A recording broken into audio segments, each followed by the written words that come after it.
Implementing Profit First in your law firm is a meaningful first step that you can take today that will help you correct this costly and stressful misalignment between yourself and the clients of your law firm.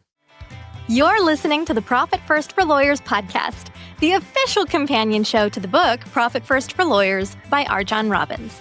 Now, this podcast is for you if you want to bring home more profit while working fewer hours in the office, spending even more time with your loved ones, and turning your office into a lean, mean, profit-breathing machine. So if you're tired of working for your law firm instead of your law firm working for you, stay tuned for some really practical insights that will get you the results you've always wanted. It's time to put your BS aside for the next few minutes and put yourself, your family, your firm, and your profit first. Welcome back to the Profit First for Lawyers podcast. I'm your host, Carly, and today I am lucky enough to be in studio with the wonderful Jennifer Walker-Gates. Jennifer, thank you so much for coming on the show today. Oh, thank you for having me, Carly. I'm so glad to be here. Oh, I am thrilled that you are here, not only because you are a fabulous law firm owner, but also because you're kind of outside of the sphere of a lot of the interviews that we've had so far, in that you are not currently a member of How to Manage a Small Law Firm. I'm on the outside of the bubble knocking, but I'm not in the bubble yet. Jennifer, do you want to go ahead and introduce yourself a little bit? Who are you? What kind of law do you practice? And what kind of clients do you help? I am a native Texan, grew up in Austin, Texas, was born and raised there, and I am a law firm owner. My firm practices immigration law, and we help deserving immigrants feel like they belong in the United States by helping them get legal status and secure their future for themselves and their family in the United States. And so I have been licensed since 2005, practicing exclusively immigration law. My first role was in a corporate firm right out of law school, and then I spent a significant amount of time in the nonprofit space before moving into my own practice in 2009. So I've been a law firm owner since 2009. Okay. But like 21 years in immigration and what would that be? 17 years in a solo practitioner. Well, I don't know if you're solo anymore, but hanging out your own shingle at least, starting your own business. What specifically drew you to the practice of law that you're in? What drew you to immigration? I was very interested in doing human rights work as an undergraduate student. I was a journalism major for a while, and then I was going to go into natural sciences and do environmental law. And then so while I was a journalism student, I did travel quite a bit in Latin America doing reporting on student groups that were working in conflict zones. That's when I really began to learn Spanish. I began to really see what was happening in the countries that were our southern neighbors. When I came back from my first trip to Latin America, where we had been in El Salvador, and this was during their civil war. It was really scary and dangerous. And the man who had been our bus driver began to receive threats against his life. And he contacted one of my friends that had traveled on this trip with me, and was basically saying, like, I have to leave. I'm going to be killed, right? And so he ended up coming to the United States to seek asylum. And there was an organization in Austin, Texas at that time. I went to University of Texas at Austin for undergraduate and law school. This organization was called PAPA, the Political Asylum Project of Austin. And that's kind of where I learned there was such a thing as an immigration lawyer. And it was a way that I could use my law degree to, I recognized they have real agency, they have real leverage to help someone get out of a situation that is truly threatening for them. Someone who's really deserving of, safety and who will be a good contributor to our community in Central Texas. That really appealed to me, being able to help people in that way. And so by the time I went to law school, I knew that this was how I wanted to contribute to the world. I love how you ended that too. This is how I want to contribute to the world. I've said it before and I will say it again. It really is such a noble profession where you are able to help people who don't have the capability, the knowledge base, the wherewithal to get themselves, like you said, out of an untenable situation. It's become really clear to me recently that one way that we all contribute in such an important way is that we help resolve disputes in a way that's nonviolent, right? We really help maintain as much peace as possible in our culture. So I'm grateful to be part of it in that way as well. Let's pivot a little bit to your own entrepreneurial journey owning your law firm.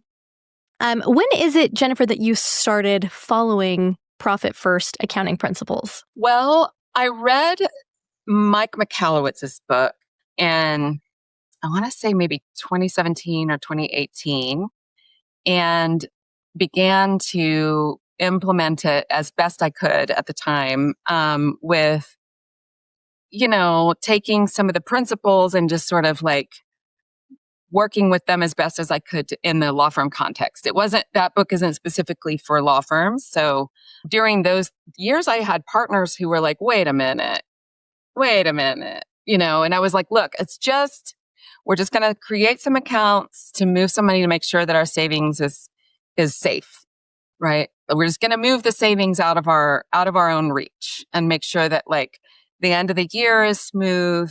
The bonuses we want to pay are in place for our staff, for ourselves, and so it took some convincing. I got a lot of, a lot of questions about that because I was the only one who read it. And I was, and it is a very different approach than what most people follow. Let's go ahead and watch the clip that you brought from the studio, and then I want to backtrack and get even further into this history with you. Now, I'm going to ask you further about the clip specifically after, but do you want to just give us a little teaser about why this one or what we're about to see? This clip it spoke to me first and foremost because, the way that RJon frames the idea of profits as a mutually beneficial exchange really struck me. Coming out of the nonprofit world and also working with individuals who are, by and large, very working class, super hardworking and value conscious, not wealthy, building wealth, right? But introduced to the opportunities to build wealth for the first time, really very new in that cycle, generationally speaking and everything. So my clients typically are not wealthy people. And so it is very common in my profession, and it certainly was true of me, to regard profits as a dirty word, right? And to think about money as kind of evil. And so the idea of thinking about profits as a mutually beneficial exchange and then taking it a step further and recognizing that this business exists to provide these legal services and to generate profits that can help sustain it and take care of me as the owner and the firm itself. It was just really earth-shattering for me. And just wrapping our heads around the idea that profits are not evil, money is not evil. This is a mutually beneficial exchange, and I need to protect that part of the firm, really, which is its profits, that's going to allow it to live for a long time and serve as many people as possible. Okay, I think that was a really great synopsis here. Let's go ahead, let's roll the clip. Lawyers who do not put profit first, they often fail to derive any financial gain from the transactions and the relationships they engage in, and therefore there's often an important element missing from the equation from their point of view. Imagine you have a willing, maybe even an eager buyer for whom the potential engagement seems pretty simple. I have this dollar, which I value less than that solution. If I exchange this dollar with you for that solution, I am at a profit. But to the lawyer who has no predictable or reliable system to be sure there will be a financial profit for them at the end of the transaction, the situation appears to be very different. I have an opportunity to enjoy time with my family. This stranger has asked me to sacrifice some of the time that I would enjoy with my family in order to attend to this potential new client's problem. And the potential new client has offered to exchange $1 for that service. But I have no profit protecting system, and no one on my team is looking out for me to ensure that I will get to keep any part of that dollar at the end of the day. So I may wind up sacrificing some precious time with my family to solve that potential new client's problem and still have no financial profit to show for it. Implementing Profit First in your law firm is a meaningful first step that you can take today that will help you correct this costly and stressful misalignment between yourself and the clients of your law firm. So I totally see where you were going with this, but share a little bit more. Why did this specific clip speak to you? So there's really two reasons. There's two kind of angles from that clip that really spoke to me. First is this concept of I think the profit seeking model is what he calls it, where it's like exchanging money for a service should be a mutually profitable experience. In other words, the client has the dollar. They want the dollar less than they want the solution that the lawyer is offering.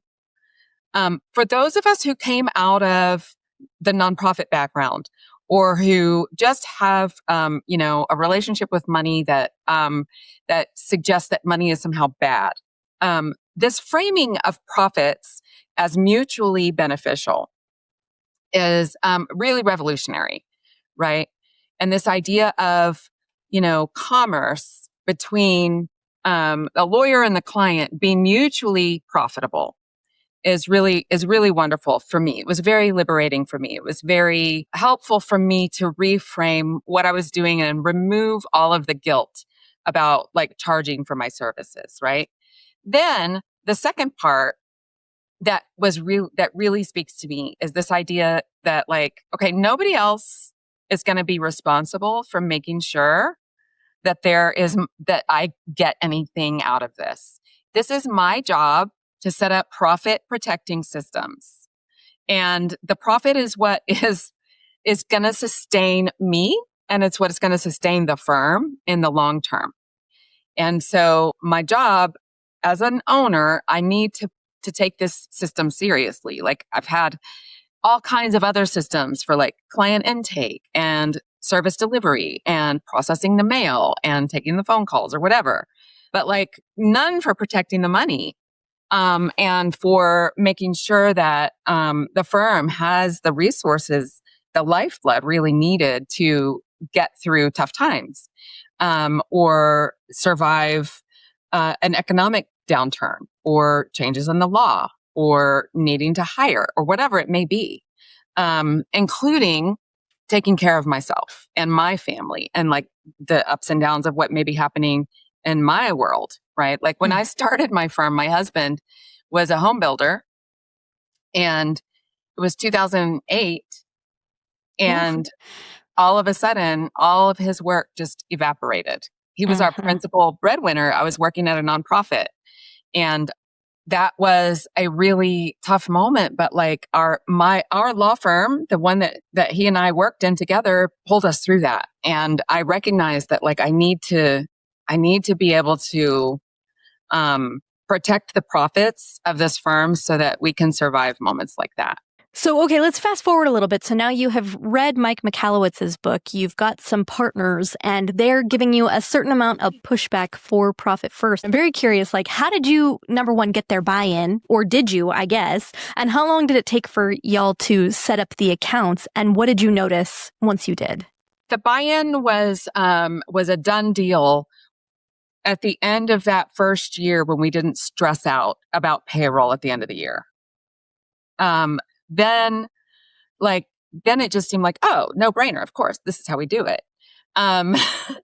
Before that, the idea of setting up separate accounts and taking out a certain amount of money every single week, no matter what.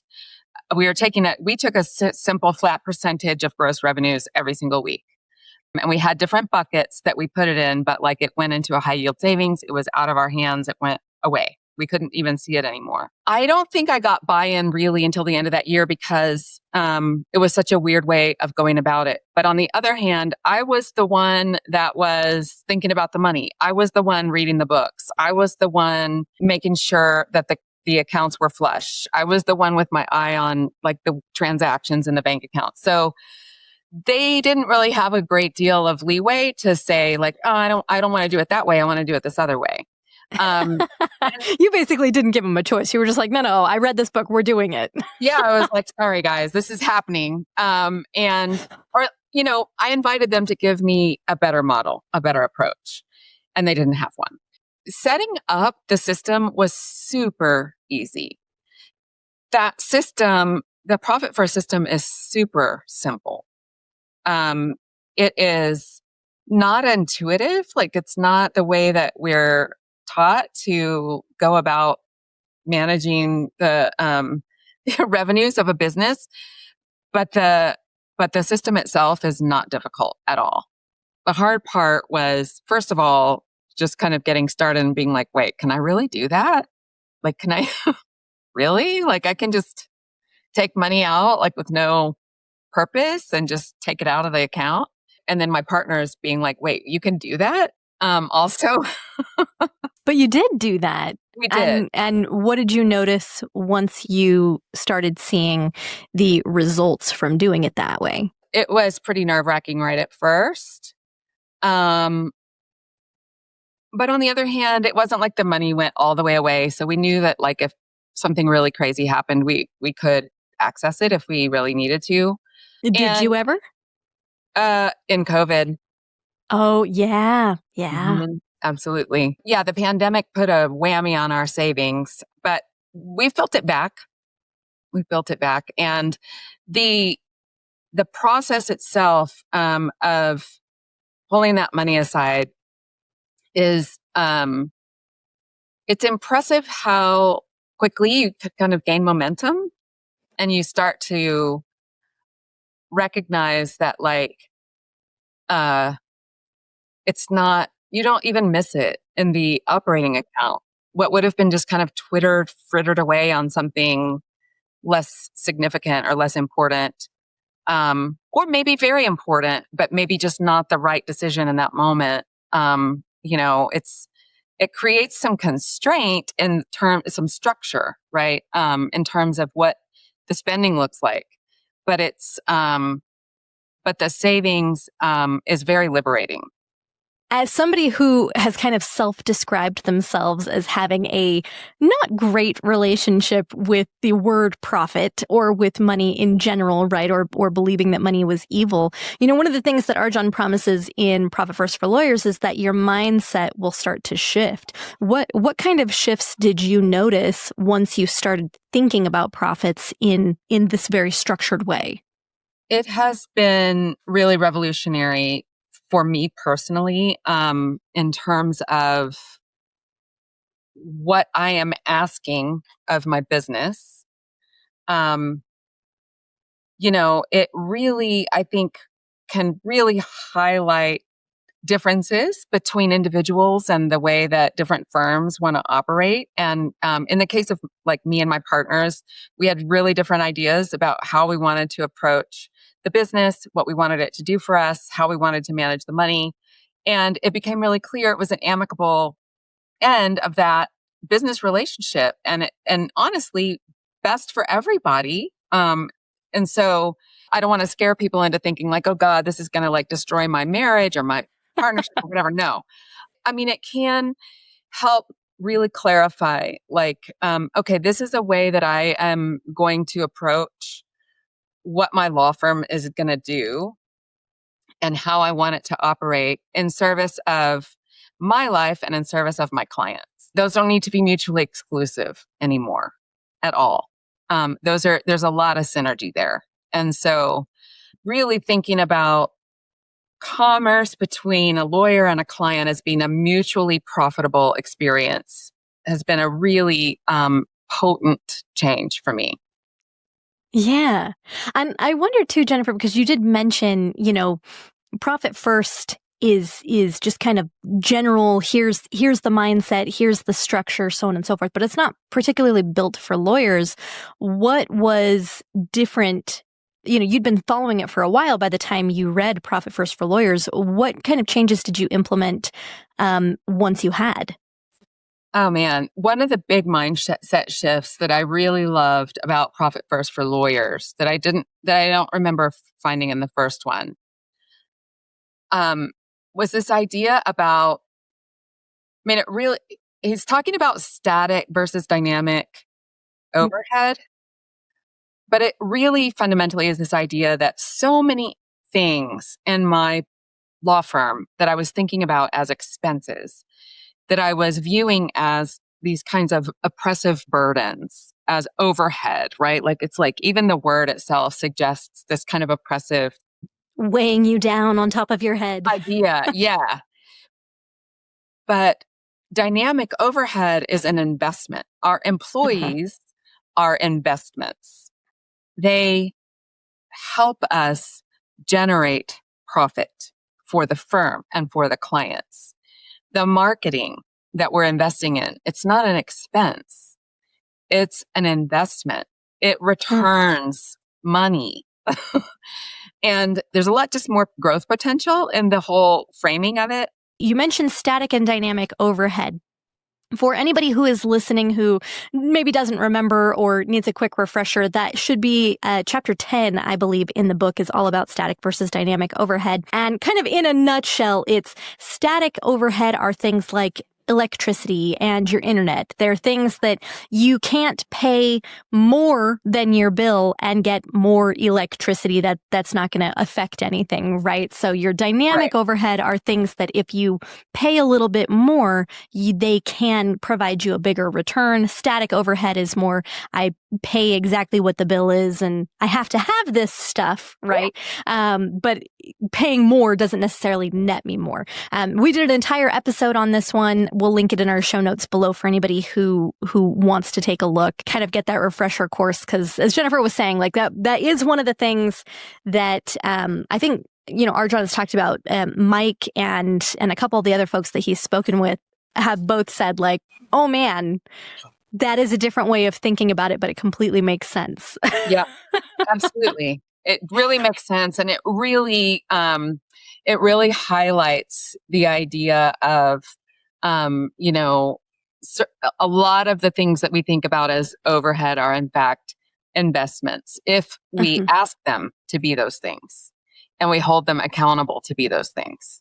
So what would be your advice to the law firm owner who is on the fence about implementing profit first accounting in their own business? If the reluctance to implement profit first is really based in like, I'm just terrified to look at my numbers. I don't want to really pay attention to my bank account. I really don't want to face it.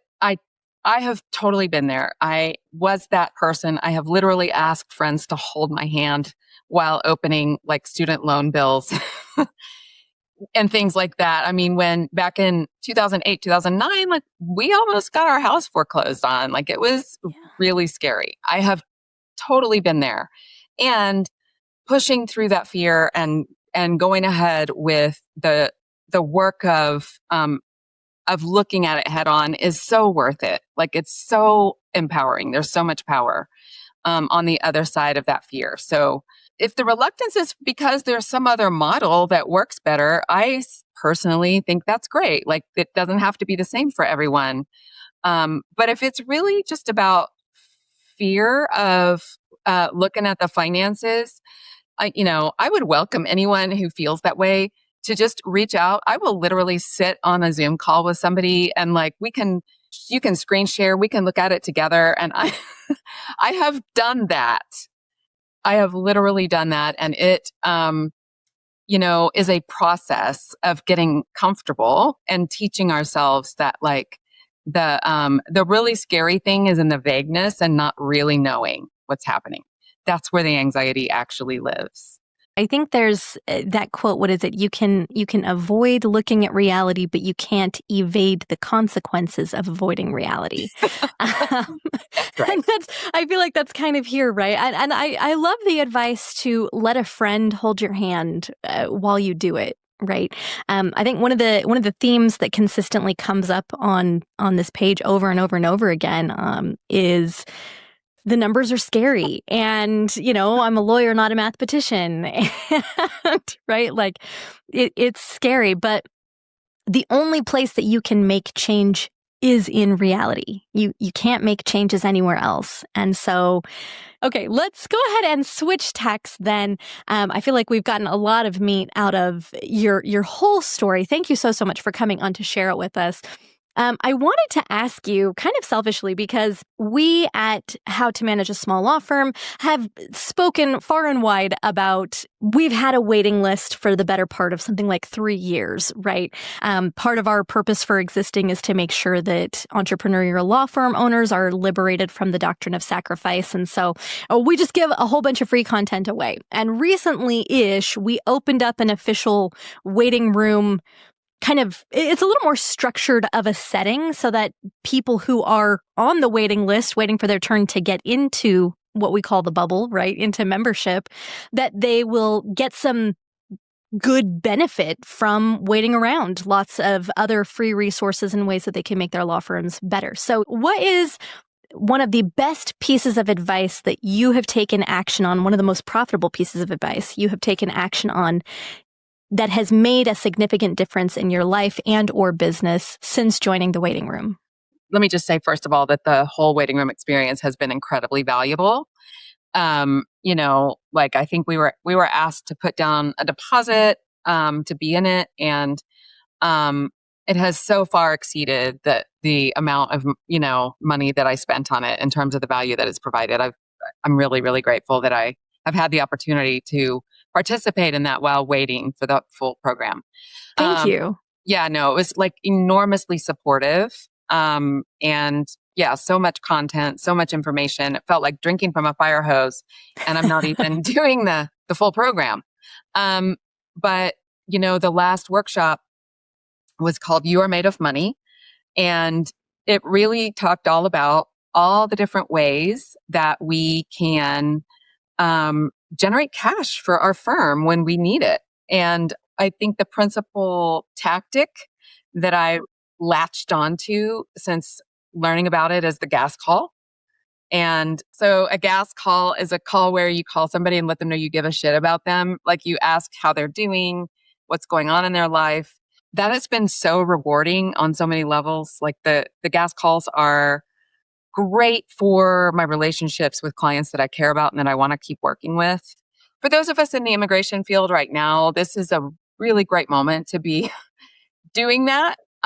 There are just so many folks who are concerned and worried. And then there have been lots who were like, you know what?